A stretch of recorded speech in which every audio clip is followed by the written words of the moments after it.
আসসালামু আলাইকুম। আপনি ওয়ালাইকুম আসসালাম ওয়া রাহমাতুল্লাহি ওয়া বারাকাতুহু। আপনি নাকি ৭০ লক্ষ টাকার ফ্ল্যাট মাত্র ৪২ লক্ষ টাকায় দিচ্ছেন, তাও আবার কিস্তিতে? আচ্ছা, এখানে একটা বিষয় হলো যে জি। আপনি যেহেতু স্পেসিফিক ভাবে বলছেন হুম, হুম, হুম। যে আপনি নাকি ৭০ লাখ টাকার ফ্ল্যাট ৪২ লাখ টাকা দিচ্ছেন। জি।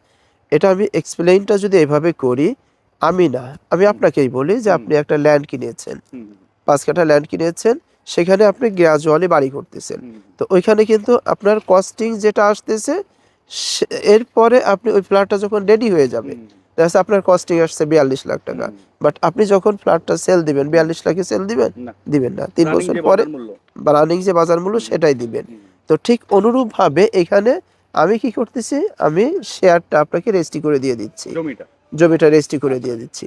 আচ্ছা, এরপরে গ্র্যাজুয়ালি আপনি টাকা আচ্ছা, দিচ্ছেন। জমিটা কত টাকায় রেজিস্ট্রি করে দিচ্ছেন?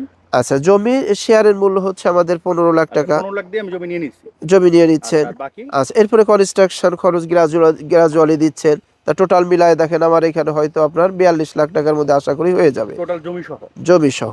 আচ্ছা। তো আপনার ৩ বছর পরে কি এটার দাম ৪২ লাখ টাকা থাকবে? না, না। অবশ্যই থাকবে না। হুম, তো এটার দাম তো মিনিমাম ৬৫ থেকে ৭০ লাখ টাকা হবে। হ্যাঁ, মিনিমাম হবে এটা ইনশাআল্লাহ। আচ্ছা। তো সেই ক্ষেত্রে যখন আপনার এটা ৭০ লাখ টাকা হবে, কিন্তু আপনার তো খরচ গ্র্যাজুয়ালি আস্তে, আস্তে হুম, হুম, হুম। ৪২ লাখে হয়ে গেছে।